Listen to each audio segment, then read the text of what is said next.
শুভ দুপুর বন্ধুরা। আজ আমি আবার নারকেল দিয়ে কচু শাক রান্না করে দেখাবো। আমাকে একজন রেসিপিটা জানতে চেয়েছে, তাই আবার বাগান থেকে কচু শাকগুলোকে কেটে দেখো ভালো করে ধুয়ে এমনি করে সেদ্ধ করে নেব। এর মধ্যে একটুখানি নুন দিয়ে আমি সেদ্ধ করেছি, তারপরে জল ঝরিয়ে নিলাম। এরপরে জল ঝরিয়ে রেখে দিলাম। এরপর কড়া গরম করলাম, তার মধ্যে বেশ কিছুটা পরিমাণে তেল দিয়ে দিলাম।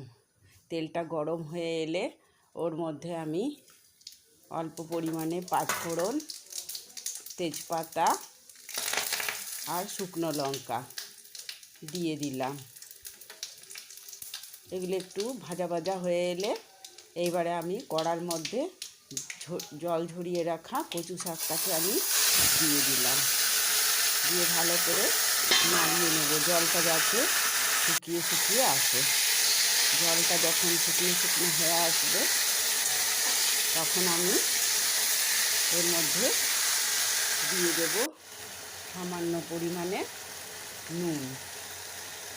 অল্প নুন দেব, কারণ আমি সেদ্ধ করার সময় নুন দিয়ে সেদ্ধ করেছি।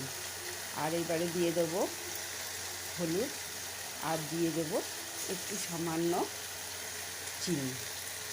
একটু চিনি দিলে একটু স্বাদগুলো স্বাদ হয়। দিয়ে ভালো করে শুকনো করে নিলাম। জলটা যখন শুকনো হয়ে আসলো তখন আমি নারকেলকে কুচি করে এটাকে পেস্ট করে নিয়েছিলাম মিক্সির বাটিতে। এবার নারকেলের পেস্টটাকে দিয়ে দিলাম, দিয়ে ভালো করে নাড়িয়ে নিলাম। এটাকেও আবার একটু শুকনো করে নিতে হবে। যখন শুকনো শুকনো হয়ে এলো তখন আমি এটা ওপর থেকে একটুখানি পাতিলেবুর রস দিয়ে দেবো। বন্ধু, তোমরা চাইলে সেদ্ধ করার সময় তেঁতুল দিয়ে দিতে পারো। আমি তেঁতুল দিয়ে অনেক সময় সেদ্ধ করি, কিন্তু বাড়িতে তেঁতুল ছিল না, তাই ওপর থেকে আমি একটু লেবুর রস দিয়ে দিলাম। দেখো শুকনো হয়ে এসেছে। এবার পাত্রে আমি তুলে নিলাম। গরম গরম ভাতে দারুণ লাগে। তোমরা কে কে খাওনি তারা একবার বানিয়ে দেখতে পারো কেমন হয়েছে।